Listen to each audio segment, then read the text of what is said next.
Amigos queridos, deixemo-nos envolver pela suave melodia da música, pelo frescor desta manhã, pela brisa leve que o vento traz e a luz do sol brilhando, nos convidando a prosseguirmos confiantes pelos caminhos seguros traçados por Jesus, quando nos disse que era o caminho, que era a verdade da lei de Deus viva na terra.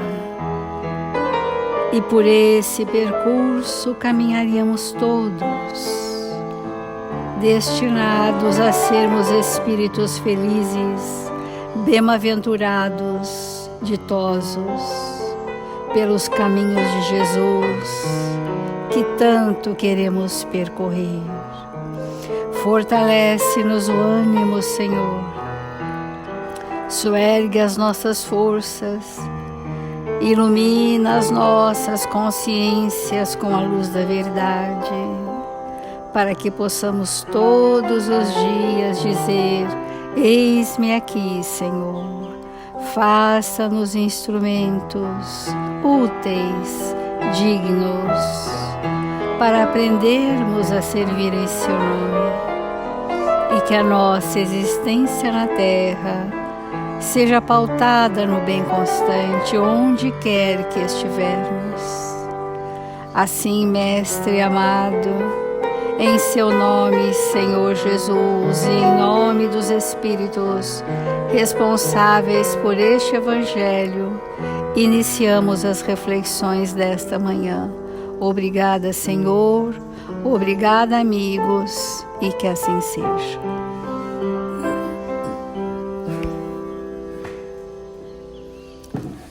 Do Evangelho segundo o Espiritismo, nós estamos no capítulo Não se pode servir a Deus e a Mamon.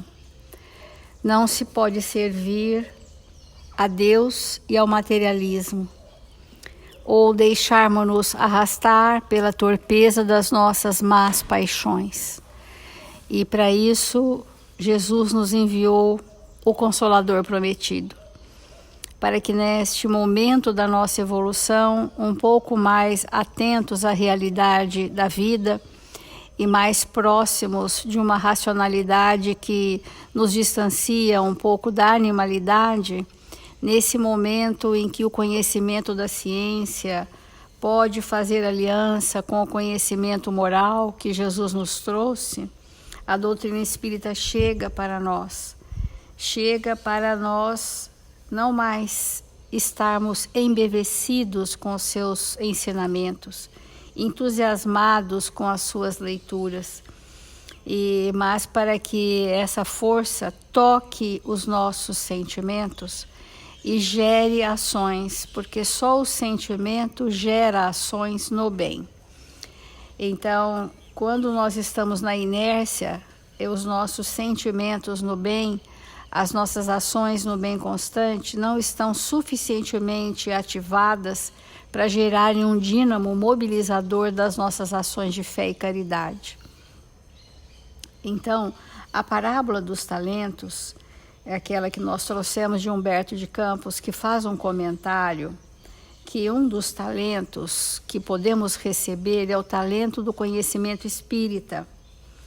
E às vezes nós não temos noção do significado que é um espírito no mundo espiritual receber o talento do conhecimento espírita.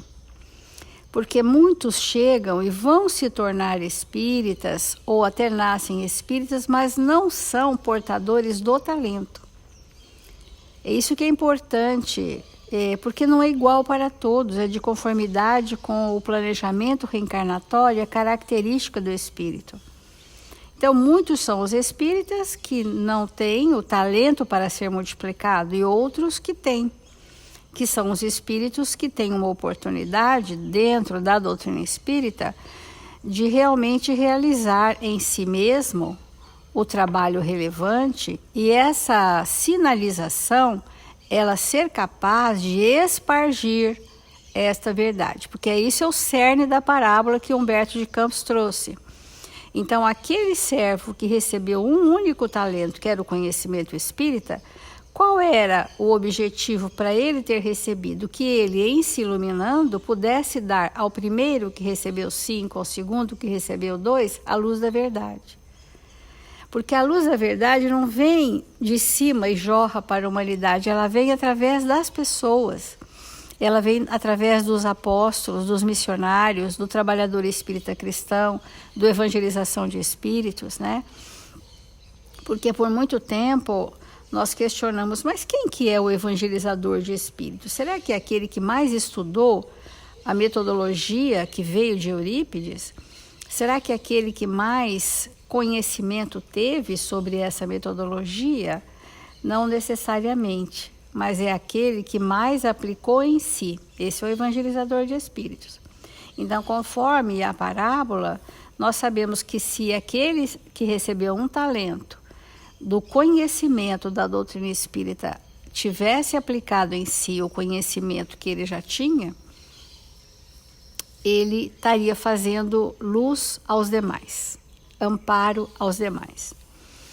Então é importante nós temos sempre incentivado que o conhecimento da doutrina espírita ele é relevante para a estruturação da fé, para nós sairmos das crendices e entrarmos num patamar de maior lucidez e de ação, né, no bem de todos, para todos. Nesse livro Caminho Espírita, que nós temos lido algumas mensagens de Albino Teixeira, como nós falamos, ele, Bittencourt Sampaio, Leon Denis e alguns outros, tem um tropismo para falar muito da doutrina espírita nas casas espíritas, né? Porque há espíritos que amparam as casas para que a pureza da doutrina espírita não se perca, né? Então, nós estávamos falando como reconhecer o verdadeiro trabalhador espírita cristão, que é o evangelizador de espíritos, é o sinalizador, traz um magnetismo que sinaliza para o outro, né? Tem tarefas que o acrescentam muito, né, no seu repertório de sentimentos, né? Então, como perceber os sinais da doutrina espírita na prática espírita? Inclusive, essa lição chama Prática Espírita.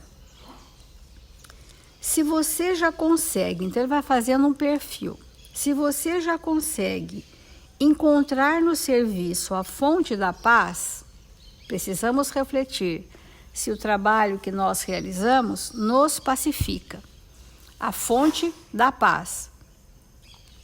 Porque se nós nos queixamos do que fazemos, ainda não é uma fonte de paz para nós. Se nós já conseguimos impedir a intromissão do desânimo à frente das boas obras e continuar trabalhando, quer dizer, o desânimo e a paz compõem o evangelizador de espíritos, o trabalhador espírita cristão, né? Porque o desânimo ele vai se imiscuindo, ele vai infiltrando no humor das pessoas. E quando nós temos as defesas naturais do valor do trabalho, da alegria de servir, esse desânimo não nos contamina no ponto de desativar de nós o próprio talento. Ouvir a incompreensão e prosseguir compreendendo. Sustar, eliminar definitivamente o impulso da cólera. Porque a mansuetude é que gera a pacificação, né? Bem-aventurados os mansos e os pacíficos. E essa mansuetude é que vai gerar a benevolência. Então, a cólera é incompatível, a irritabilidade constante é incompatível com esse estado vibratório da benevolência. Guardar a paciência. em todas as provações, que são inúmeras no nosso caminho, mas essa paciência é aquela derivada da confiança inabalável de que estamos no momento certo, com as pessoas mais adequadas e que aquela situação é um grande aprendizado e que vai acrescentar no meu processo. Colocar-se em lugar do próximo nas horas difíceis, sentir se aquele fosse meu filho, meu irmão, alguém dos meus, como eu me sentiria diante da provação do próximo. Perceber que as suas dores são iguais às dores do outro, do próximo. Porque muitas vezes nós damos uma categoria ao nosso sofrimento como maior do que o outro. Alguém nos chega e diz assim, eu estou com uma dor de cabeça, e aí eu digo assim, não, mas a minha é pior que a sua. Ah, eu estou com uma dor no joelho, não, mas as minhas costas doem mais que o seu joelho. Tem pessoas que competem para sofrer mais, né? Então supervalorizam aquela dor, né? Auxiliar sem esperar esse ou aquele pedido de auxílio. A prontidão para servir, que é próprio do cristão, trabalhador espírita, a prontidão, porque a iniciativa da ação no bem parte do arcabouço de sentimentos que a pessoa tem. Então, o sentimento é uma força propulsora, é inalienável, move as ações daqueles que a possuem. Auxiliar, sem esperar esse ou aquele pedido de auxílio. Discernir, olha que importante esse conceito, discernir entre consciência e conveniência. Porque às vezes nós falamos, vou fazer o que a minha consciência pede, mas não é o que a consciência pede, porque o que a consciência pede às vezes é bem sofrido. Nós estamos falando que estamos seguindo a conveniência, o que nos é mais conveniente e nos menos desarmoniza. E não é o que fala a consciência. A consciência, ela desaloja dos campos da memória o enquistamento das nossas dores. Essa é a ação da consciência sobre a memória. Então, discernir entre consciência e conveniência e seguir a consciência. Por mais áspero que seja o caminho que ela esteja indicando.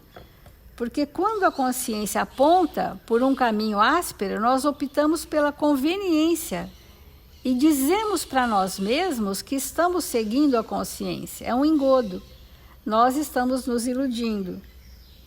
E confiar, sem desfalecer na vitória do bem, ainda mesmo quando tudo pareça sob o domínio do mal, se nós estamos preenchendo esses requisitos, se isto realmente é uma prática constante em nós, então guarde a certeza de que a sua prática espírita estará alcançando valioso nível de elevação. Então, como nós estamos falando na multiplicação do talento, essa prática espírita, para o talento do conhecimento espírita, só a prática espírita pode multiplicá-lo. E todo esse processo está voltado para servir o próximo, porque ao servirmos o próximo com os nossos sentimentos, estamos servindo a Deus. E chega um ponto em que nós não mais teremos nenhum questionamento de a quem servimos. Chegará a esse ponto.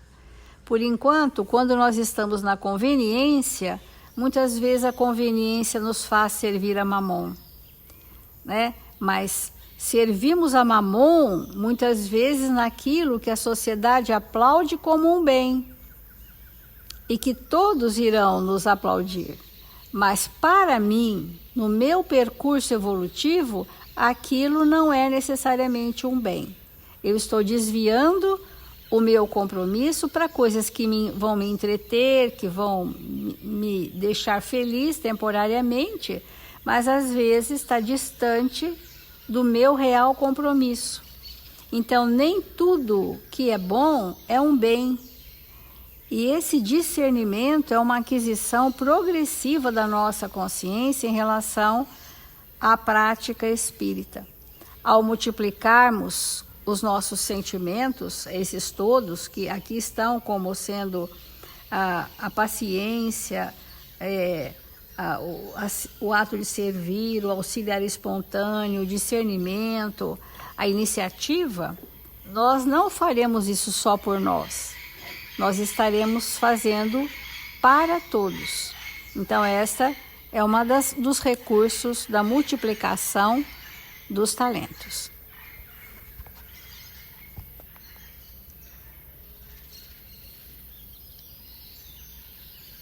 Refletir diariamente no significado, na importância da doutrina espírita em nossas vidas e compreender que no momento evolutivo que nós estamos é de fato um talento e que uma vez multiplicado nós vamos nos tornar espíritos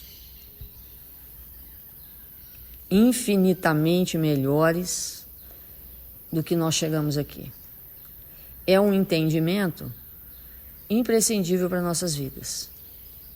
Então, ainda seguindo aquele texto intitulado Por que Espiritismo, Emmanuel faz um comentário bastante importante que ele diz assim: a doutrina espírita é aquele consolador prometido às criaturas pelo Divino Mestre, consagrado a explicar-lhes em momento oportuno as verdades eternas.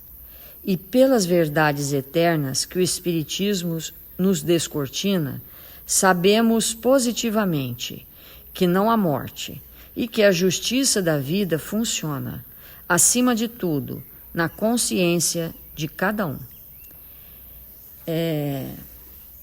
Conforme nós vamos vivenciando realmente a doutrina espírita, maior vai sendo o entendimento do que seja a justiça na forma de misericórdia. A justiça de Deus, ela é absolutamente misericordiosa.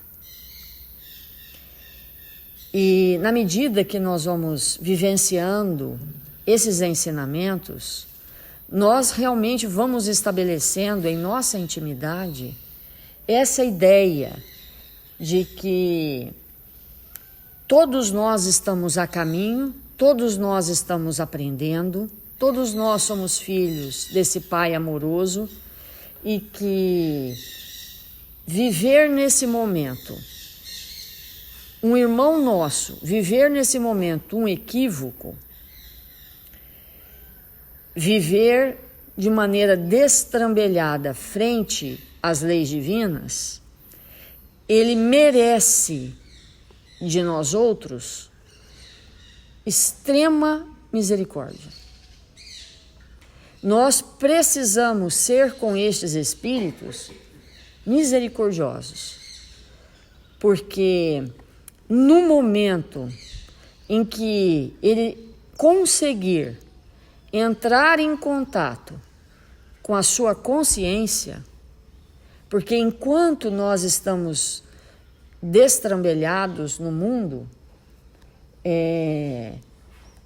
a materialidade que nós abraçamos impede muitas vezes o livre acesso à nossa consciência. Mas vai chegar o momento em que o espírito vai perceber, vai sentir esses equívocos. E para que ele se recupere, e todos nós precisamos nos recuperar, ele vai precisar de registros vibratórios no campo mental dele, registros de misericórdia. Porque, por enquanto, ele pode estar numa atitude transviada, translocada. Mas qual que é a destinação daquele irmão? Certamente a luz. E quanto mais nós lançarmos sobre ele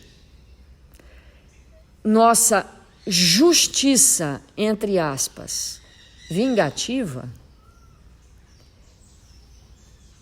mais tempo, com certeza, ele vai levar para se desembaraçar do que ele criou para ele mesmo e daquilo que nós lançamos no seu campo, que ele absorveu.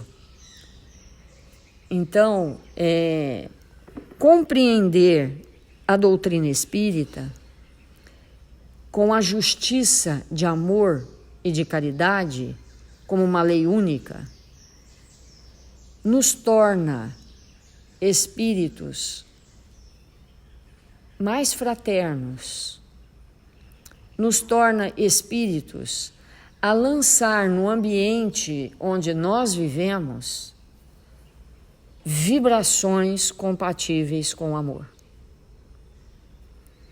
Então, ele continua: a humanidade é uma só família, cada criatura é responsável por si, e cada um de nós é artífice do próprio destino.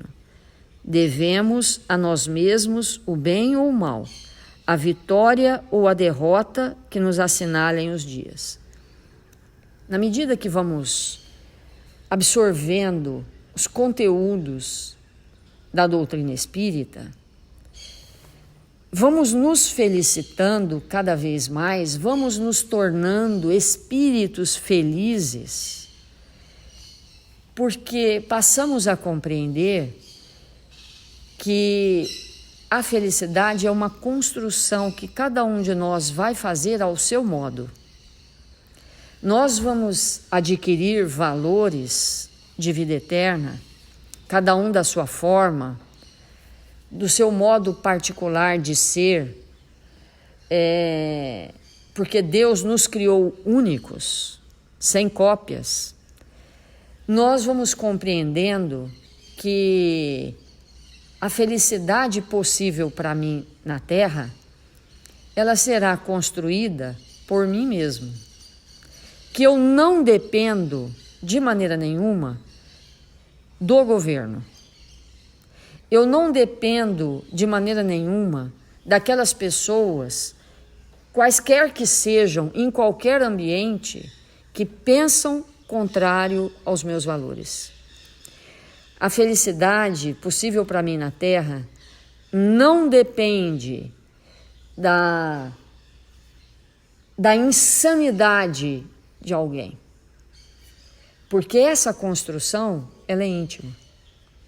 Se nesse momento eu não me encontro em paz, se nesse momento eu não me encontro equilibrada, isso definitivamente não está relacionado a nada externo, porque é somente o ambiente interno que cada um de nós constrói com aquilo que realiza dentro do campo do bem e da verdade é que é capaz de nos equilibrar. Porque sim, momentaneamente, quando nós estamos em desequilíbrio, nós podemos buscar alguém que momentaneamente nos equilibra. Nós podemos procurar um local, um lugar junto à natureza que momentaneamente nos traz uma calma, um estado de refazimento. Mas tudo isso é passageiro. É somente esse ambiente íntimo, construído por nós mesmos, que vai assegurar que nós possamos estar 25 horas por dia num estado de equilíbrio. Então, ele continua: temos assim, na doutrina espírita, a religião da sabedoria e do amor, vigente em qualquer plaga do universo, a estabelecer o nosso reencontro com o Evangelho de Jesus. Como nós encerramos ontem a nossa fala para nós espíritas, a vivência do espiritismo é a nossa única oportunidade nesta existência de encontrarmos de maneira definitiva com Jesus e nos tornarmos cristãos. Nós estamos sendo preparados há milênios para a glória desse dia, do dia em que a nossa consciência vai estar de tal maneira acessada, porque reduzimos o materialismo, porque adentramos no campo da simplicidade, e a simplicidade diz respeito a termos e a buscarmos apenas e tão somente daquilo que é verdadeiramente necessário para nós. Esse movimento de alma do espírito, com entendimento, com razão, com sentimento, é que vai fazer com que nesta existência nós possamos, de maneira definitiva, estar com Jesus e nos oferecer todo o tempo todo, para o serviço redentor dos nossos espíritos. Porque o serviço redentor, ele depende necessariamente do quanto eu sirvo de maneira desinteressada. Absolutamente desinteressada. Depende do quanto, quando eu ouço alguém falar o meu nome, então, quando alguém fala o meu nome, aquele alguém está me buscando, me dando a feliz oportunidade para que eu exerça na minha intimidade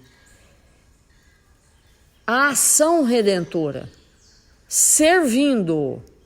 Ele me chamou para que eu possa entregar para ele o que eu tenho de melhor. Quantas vezes no dia alguém fala o meu nome? Se todas as vezes que alguém falar o meu nome no sentido de me chamar e eu me colocar numa posição de servir, eu vou expandindo a capacidade de servir, porque não tem limite, e vou construindo na minha intimidade a possibilidade de me tornar um espírito cristão, que serve em nome de Deus e de Jesus todos aqueles que me buscam. Como nós temos falado em outros evangelhos, sermos instrumentos diretos naquela hora do bem que nós podemos fazer sendo representantes de Deus na Terra. Olha a grandiosidade que a doutrina espírita nos oferece. E ele continua. De posse dela, ou seja, da doutrina espírita, olha a frase que ele constrói. De posse da doutrina espírita. Chega um momento na nossa vida que literalmente nós tomamos posse de nós mesmos, porque enquanto nós não nos evangelizamos, o mundo tem posse de nós, mas nós não temos a nossa posse. Mas no momento que nós nos evangelizamos, o que acontece? Nós tomamos posse de nós mesmos. E o que ele está dizendo é, de posse da doutrina espírita, como a Célia falou ontem, que me remeteu a uma reflexão bem profunda. Às vezes, nós estamos numa situação que a doutrina espírita, nós atuamos na doutrina espírita, mas a doutrina espírita não atua dentro de nós. Então, refletir sobre isso é extremamente importante. E o que Emmanuel está dizendo aqui é: de posse da doutrina espírita, qualquer de nós está habilitado a acertar, regenerar, construir, melhorar e aperfeiçoar com o bem, aonde, como e quando quiser. Olha que imagem extraordinária de nós, para que nós possamos refletir. Porque essa imagem mostra assim, quando isso passa a nos compor, quando o nosso pensamento ele começa a ser estruturado nas bases da doutrina espírita, quando eu construo esse pensamento baseado nesses conteúdos, eu passo a tomar posse disso. Isso passa a ser parte de mim. E sendo parte de mim, as minhas ações, os meus pensamentos, os meus sentimentos, eles são gerados a partir dessa base. E, obviamente, constroem a luminosidade na intimidade do Espírito que somos.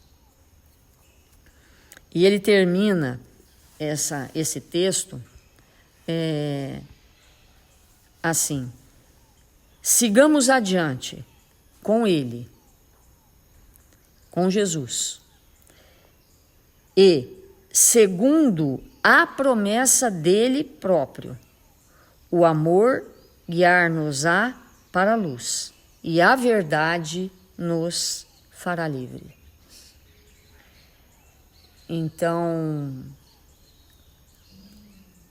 liberdade verdadeira do espírito, até mesmo de ir e vir, só na base da liberdade, que é estabelecida pela consciência. Então vamos fazer a nossa prece.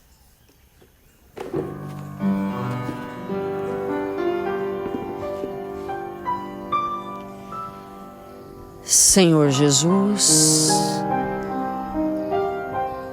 divino amigo das nossas vidas, com nossos corações em prece, te buscando, Senhor,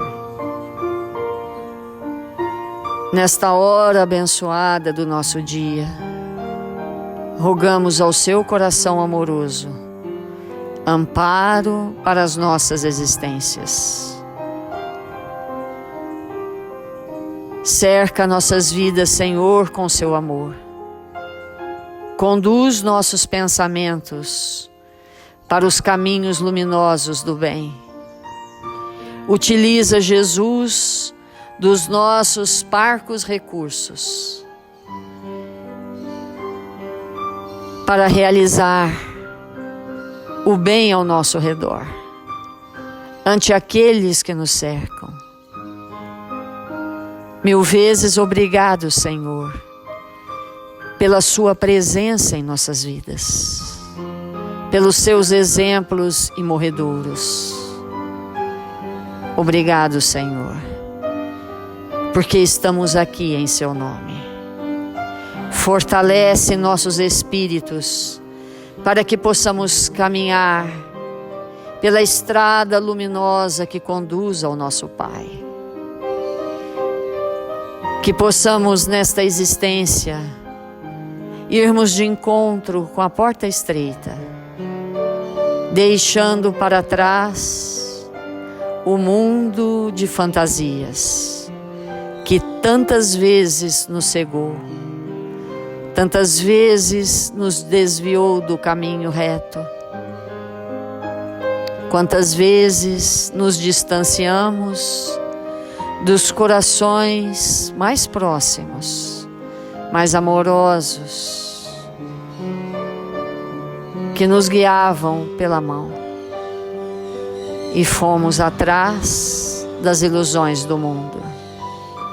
Mas hoje, Senhor, nos encontramos aqui, de volta, te buscando, para refazer o nosso caminho. Que o Senhor nos abençoe e nos fortaleça. Ampara, Jesus, nossos irmãos em humanidade, que se encontram enfermos do corpo e da alma. Socorre-os, convida-os novamente para estarem na sua seara. Envolve nossos irmãos registrados nos cadernos de vibração da nossa casa e das casas irmãs, e oferece para eles o medicamento que ilumina o espírito. E nesta hora, de joelhos postos ao chão, Senhor, nós te reverenciamos para rogar ao seu coração que abençoe essa nação, que desperte cada coração de todos os brasileiros desta pátria, para que nós juntos, unidos por ideais comuns de progresso, possamos fazer cada um a parte que nos cabe, e com isso fazer desta pátria a pátria do Evangelho. Que o Senhor nos abençoe, hoje e sempre.